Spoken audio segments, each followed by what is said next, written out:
Hey, Cohort friends. Glad to be with you. I'm just giving you some stuff to think about to help you as you look at your Bible, and stuff that'll probably be helpful later on when we get to come back together and hang out together and do this thing that we wanted to do. I feel a little cheated because I felt like I suddenly got a family and now I can't be with them. But hey, I'm trying to give you some things just so you'll know that I actually know something. How's that work?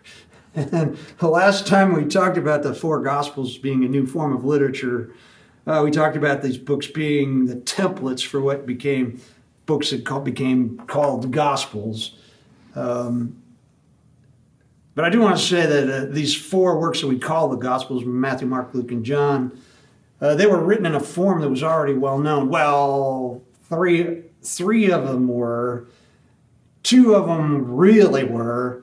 Matthew and Luke really were written in a genre form, totally. Mark is kind of written into that, and I'll explain this in a minute. And John's just like completely different. But we'll talk about some more of that later. But I just want you to know that the primary well-known ancient genre that they all fit into in some manner is just called historical biography. It was a really well-known genre at the time. And just like genres now, they came with expectations that certain things would be found in them so that we could classify them as an historical biography. It's just like we know the difference between poetry and a short story, and we know the difference between a novel and an article in a magazine. We know those differences because they give us different things. They come at us from different ways.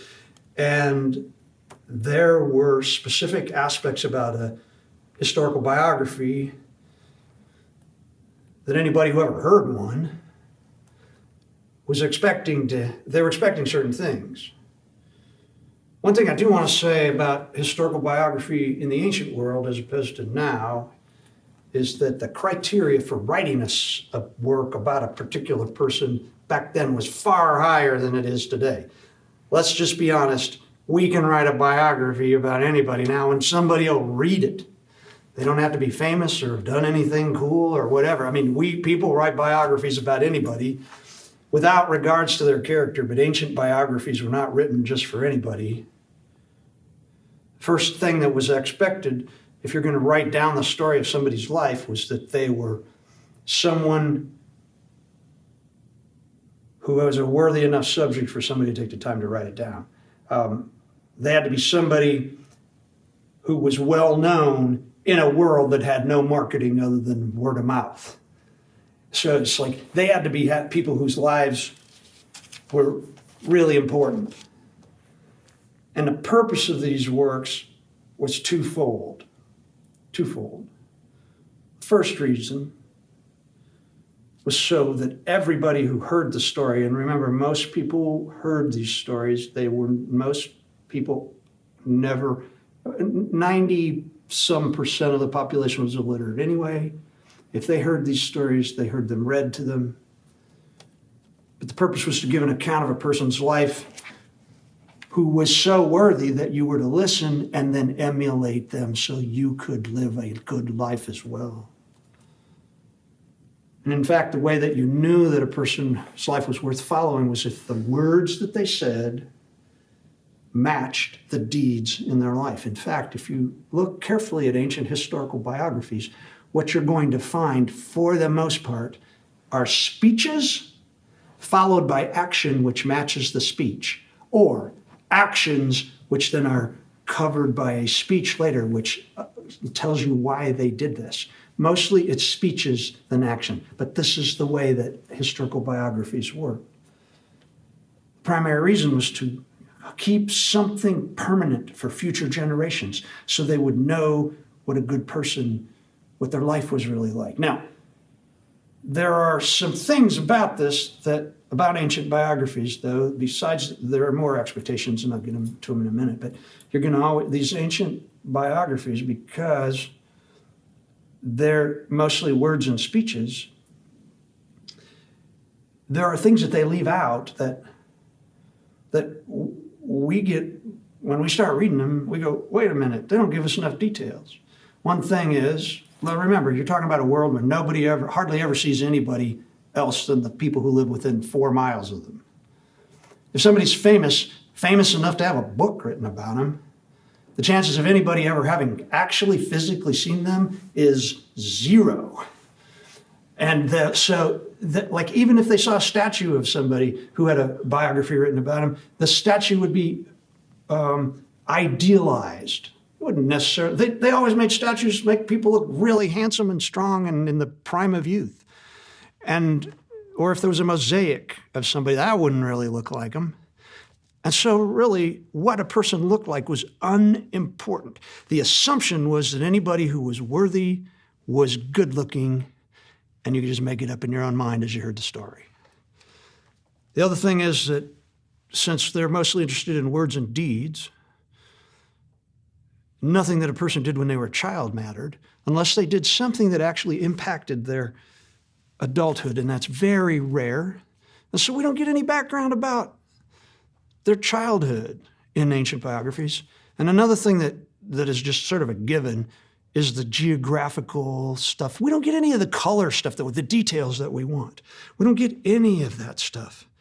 And so this is important to remember when we get to the New Testament historical biographies, because these are the things that we complain about. These are the things we wonder about. We wonder what Jesus looked like. What did Peter look like? What were their childhoods like?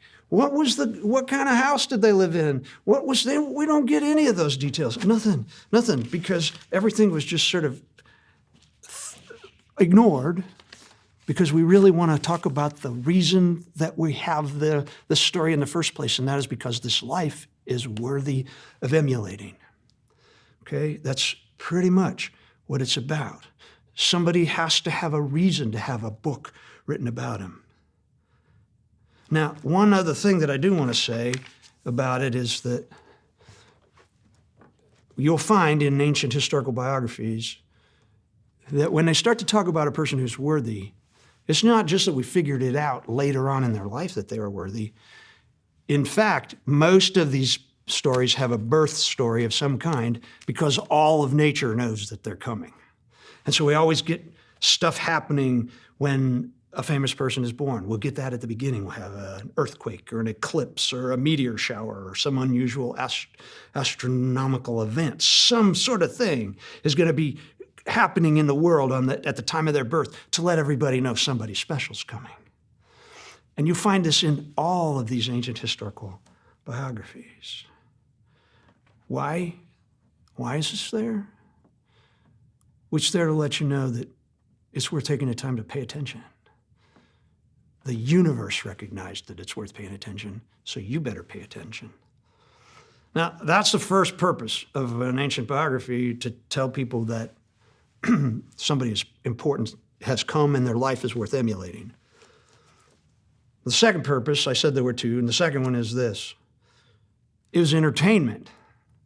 In fact, I might have told you this before, but the word that we get Bible from and book from is biblos. The word actually meant the perfect length of a writing or a story to tell as entertainment after dinner. There's actually a length of scroll that was called biblos. What it was a length of scroll that when you filled it all in after dinner, it was perfect for telling entertainment, after you had a meal. And now this would be high fancy folks because common people didn't read stories like this after they ate. But the point was that, and you'll see this because the Gospels are all almost exactly the same length. They're almost exactly the same length. And there were 3 lengths of scrolls. 3 lengths of scrolls. You get the really short ones for common letters. We have some of those in the Philemon and that stuff. Then you get sort of the middle ones that are more for longer dissertational letters and things like that. We get that when we get to some of like Peter's letters and John's longer letters. And then you get the long ones. When you get to Hebrews and Revelation and those, they're almost exactly the same length. There was a whole field of people who filled out scrolls for people. They were called grammaton. They were people who could write in Greek, generally, on scrolls and fill them in perfectly. By the way, they were all written in all caps with no spaces between any of the words and no punctuation. Go figure. I'll just let you know that, okay? So here what we have is we have a genre-specific kind of writing where people are interested in showing that the world, it has to be a certain length, and so that the world is interested in them coming because they're going to prove it by some astronomical thing in the sky or something. Then you get words and deeds, which show that the person was a good person and they actually did what they said. And then the final thing that they always had to have was they had to have a worthy death. Now, this is a real problem for the Gospels. In fact, the four Gospels are primarily, the vast majority of what the Gospels are the story of Jesus' death and resurrection in some manner with a long preface. If you look at all of them, at least a quarter of these are all this way. And the reason is that there is nothing worthy about crucifixion. It's the most dishonorable death you could have possibly had in the ancient world. And so for Jesus to be worthy, these stories have to tell us in some manner that his death was worthy of the good man that he was. We get all the stuff that everybody's expecting. So what everybody's expecting. One other thing I do want to say about these Gospels, is the Gospels were not fabrications. They are events that really happened. In fact, every time you have a character who is named in any of the Gospels, it's generally so because they are still alive and you can go ask them if this is true. That's pretty powerful. There's no winking to say, we're making this stuff up just to make Jesus look good, or we're making up a religion here. No, these accounts are from memory, or they are from investigation. They are not worried about giving us exact quotations, but they want to get us to the point. They want to get us to the reason that we should pay attention to Jesus. We must remember that these retellings are purposed to tell us that the life of Jesus is worth reading about. And the entire cosmos was involved in him coming. That Matthew and Luke give us information about Jesus' birth, and we get all the stuff, I'm going to talk about that in a second, we get all the stuff that you would expect to happen if somebody important was coming. And so, I've got tons of notes here, guys. Let me see here. Let me just jump to that. Let me think. I'm just going to talk about that. Okay, let's break it up. Mark is written in a different way without any story about Jesus' birth because it's just the memories of Peter and his life with Jesus. John is written from a completely different place because he's filling in spaces of things that he knows the other three writers didn't talk about that would be lost if he doesn't tell us. But when we get Luke and Matthew, they go right straight to being full-on historical biographies, and they both begin with what? With stories about the world jumping out and letting everybody know that an important person has come. Now, Matthew begins with a genealogy. Matthew is stylized in a particular way because his audience is Jewish. He is primarily telling his readers that Jesus was the expected Messiah in a world that was looking for the Messiah, and he has to prove through what Jesus does and says that he was the Messiah.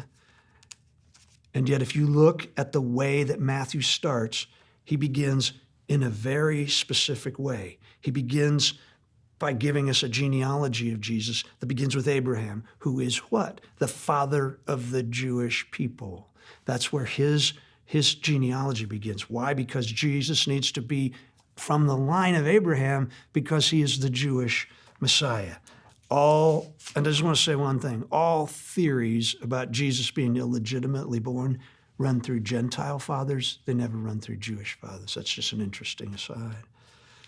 We do know, though, that if Joseph had been Jesus' true father, he would have been someone who was worthy of being the father of the Messiah. By the way, nobody was expecting that the Messiah would be born of a virgin. This was news to everybody. That was just not even on the map in the way they were thinking about it. And I want to say one thing about the genealogy in Matthew that is very stylized. The number 7 is the number of God. Anytime you run into things with 7s in it, you know that God is in it. We're talking about something that God is doing. So anytime you repeat something a couple of times, the same thing a couple of times, you're supposed to pay attention.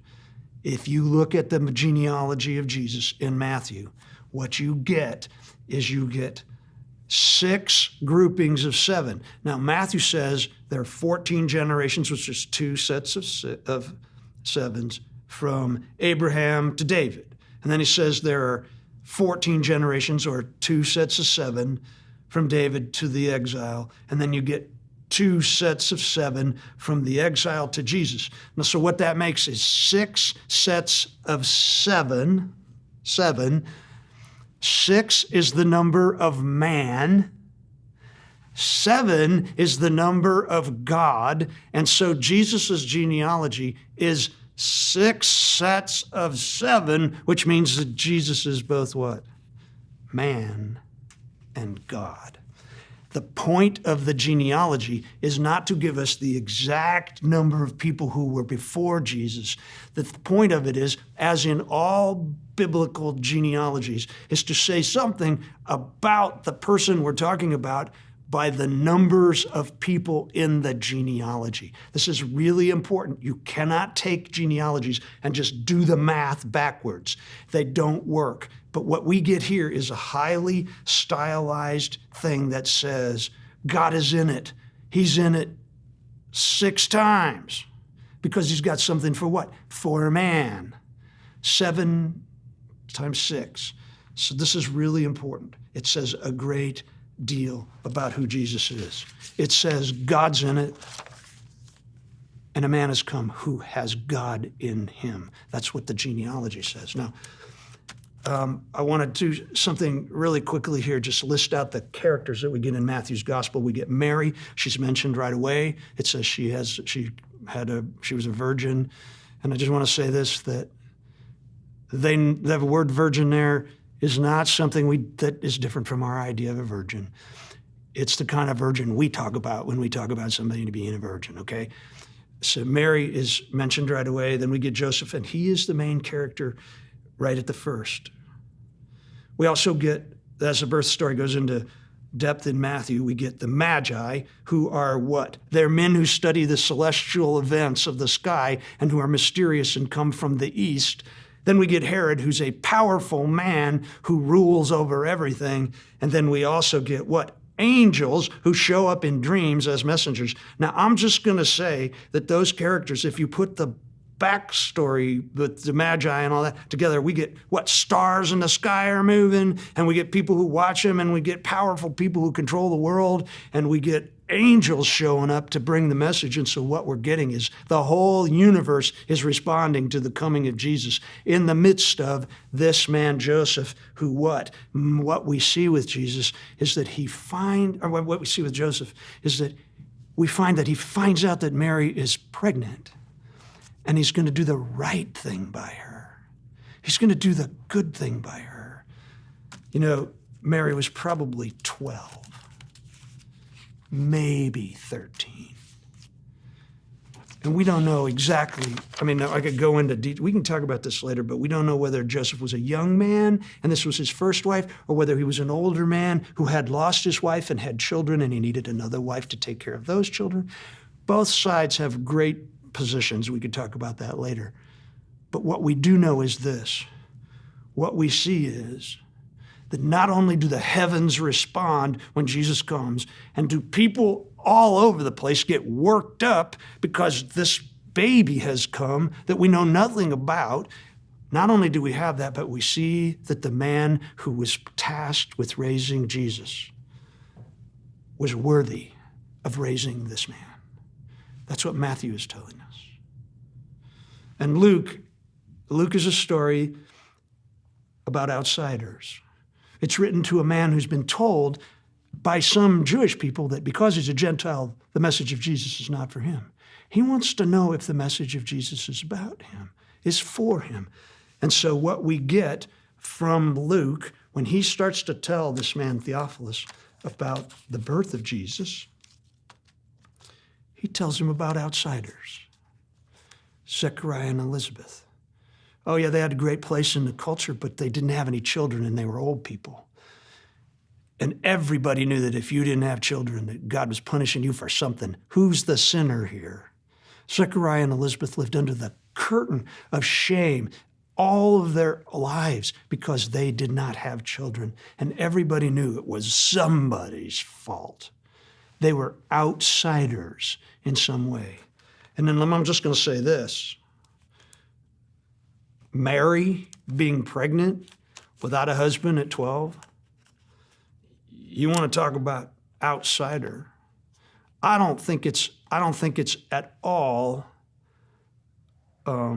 unexpected that we hear nothing about her parents ever in the story of her life.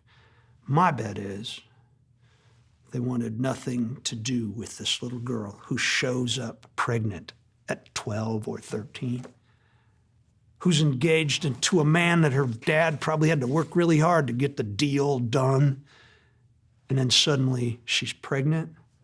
You want to talk about somebody? She deals with Jesus' legitimacy all of his life. The point is that Luke begins his Gospels with two stories that tell Theophilus that even the Jewish people in high positions, if you want to talk about Zechariah and Elizabeth, they were on the outside, just like Gentiles. They weren't people considered to be worthy of being connected to the Jewish Messiah. This is also why Luke includes the shepherds in his story. You know that shepherds were considered unclean by occupation. This is the reason they could go into that space in the house where Mary gave birth to Jesus, in the animal part of the house, because they didn't want her putting all those unclean fluids anywhere so that the men in the house would get it on them and have to go through all the process of cleaning up. Mary's out with the animals. Well, who can go where the animals are without having to worry about getting unclean? Shepherds. That makes perfect sense to me. You know what's everywhere in the Gospel of Luke, particularly right at the beginning? You get the skies and the universe responding, but you also see it's all responding in a way to make it possible for people who are outside to become insiders. This is what Luke's about. It's everywhere. Everywhere. Even the episode when Jesus is 12 at the temple is a part of this. I'm just going to say it really fast. We can talk about it at a later time if you want to, but they didn't believe that people were responsible for their sin until they were 13. They weren't real people till they were 13. So anything that anybody does until they're 13, they're not responsible for because they're not really fully, they didn't have teenagers. They had children and adults. You became a man at 13. Jesus is 12. He's in the temple and he's making statements about God being his personal father. I have to be about my father's business. This would have made him wacky in the Jewish world because nobody ever had the nerve to claim that God was their father. He's our father, yes, but not my father. Jesus is talking in ways that would get him stoned after his next birthday. Now, they were marveling at what he said, but his parents were like, what is with this kid? And they leave going, what is wrong with him? Jesus himself is seen as a bit of an outsider at the beginning of Luke. Now, I will say this, too, that when we start to get into the details of the story of Jesus' life, when we get to John the Baptist, and in Luke, he tells us about John the Baptist coming along. When John the Baptist starts preaching, it tells us that he speaks to the crowd, and he calls the crowd a brood of vipers or a brood of snakes. So those people are not, I wouldn't consider them good Jewish people. And then the next person he talks to is a tax collector, and then he talks to a Roman soldier. Those are the three groups of people that John the Baptist talks to before we get into the Jesus ministry, where we start to see his deeds and his words. And what has Luke done right up to this point? Then he gives us the genealogy. Well, what he's done is he's built a case all the way up to the genealogy, which doesn't come until the third or fourth chapter, that if you're an outsider, this is all for you. This is what he's talking about. And he builds a great case. He gives us exactly what we want if we're reading a historical biography. It's entertaining. It's taken us somewhere. The whole world is responding to this. And where are we going with this? We're going to see a man whose genealogy, look at Luke's genealogy sometime. It runs from Jesus backward all the way to Adam and to God. And now who is Adam? He was considered to be the father of all mankind. Jesus is a descendant of the person who made everybody possible, Adam and God. And that's what it says flat out. His genealogy runs that way because Luke has somebody that he's interested in knowing. He wants to make sure that Theophilus knows, this is for you too. This is for you too. Now, so what we get two birth stories that say that someone important has come. Everybody needs to take note because the universe already took note. The facts point to somebody who's going to come and change things for the better. And this is a story worth reading. This isn't simply entertainment. It's history. And it's history that's going to change all of history. That's what we have in these Gospels. Okay, thanks, guys. I hope this is fun, interesting. We can talk more about it later, but I just wanted to get this out there so you could be thinking about these things as you read the birth stories. I'll talk to you soon.